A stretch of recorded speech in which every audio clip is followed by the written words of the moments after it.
Hi, ഇന്നലെ രാത്രി വന്നെങ്കിലും ഒരു പോളം കണ്ണടച്ചിട്ടില്ല കേട്ടോ.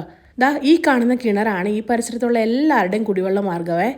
അപ്പോൾ പറഞ്ഞു വന്നത് ഉറക്കത്തിനെ കുറിച്ചല്ലേ.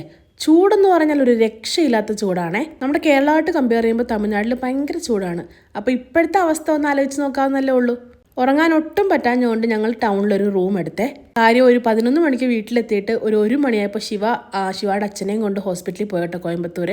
അപ്പോൾ ശിവായ്ക്കും റെസ്റ്റ് വേണം, കാര്യം തിരിച്ച് അങ്ങോട്ട് ഡ്രൈവ് ചെയ്യേണ്ടതല്ലേ. അങ്ങനെയൊക്കെ നോക്കിയപ്പോൾ നന്നായിട്ട് ഉറങ്ങണമെങ്കിൽ റൂം എടുത്തേ പറ്റത്തുള്ളൂ. റൂമിൽ വന്നിട്ട് ആ AC ഒന്ന് ഓൺ ചെയ്തപ്പോൾ കിട്ടിയ സ്വർഗം അത് ഒന്നൊന്നര സ്വർഗം തന്നെയായിരുന്നേ. പിള്ളേർ രണ്ടുപേരും എന്തെന്നില്ലാത്ത സന്തോഷമായിരുന്നു. അതെല്ലാം കഴിഞ്ഞ് അവിടെ ഇവിടെയൊക്കെ തപ്പി നോക്കിയപ്പോൾ ഈ കുറച്ച് സാധനങ്ങൾ കണ്ടേ. അപ്പോൾ ശിവ പറഞ്ഞു എനിക്കൊന്നും വേണ്ട, എനിക്കൊന്ന് ഉറങ്ങിയാൽ മതിയെന്ന്. ഉച്ചയ്ക്കാണ് ചെക്ക് ഇൻ ചെയ്തത്. അവിടെ നിന്ന് ഫ്രഷപ്പൊക്കെ ആയിട്ട് ഞങ്ങളിതാ ശിവയുടെ സിസ്റ്ററിനെ കാണാൻ പോവാണ്. അങ്ങനെ ഞാനും ശിവായും പിന്നെയും മാമായും അത്തയും ആയിട്ടുണ്ടേ. അപ്പോൾ ആ വിശേഷങ്ങൾ അടുത്ത വീഡിയോയിൽ കാണിക്കാം. ബൈ.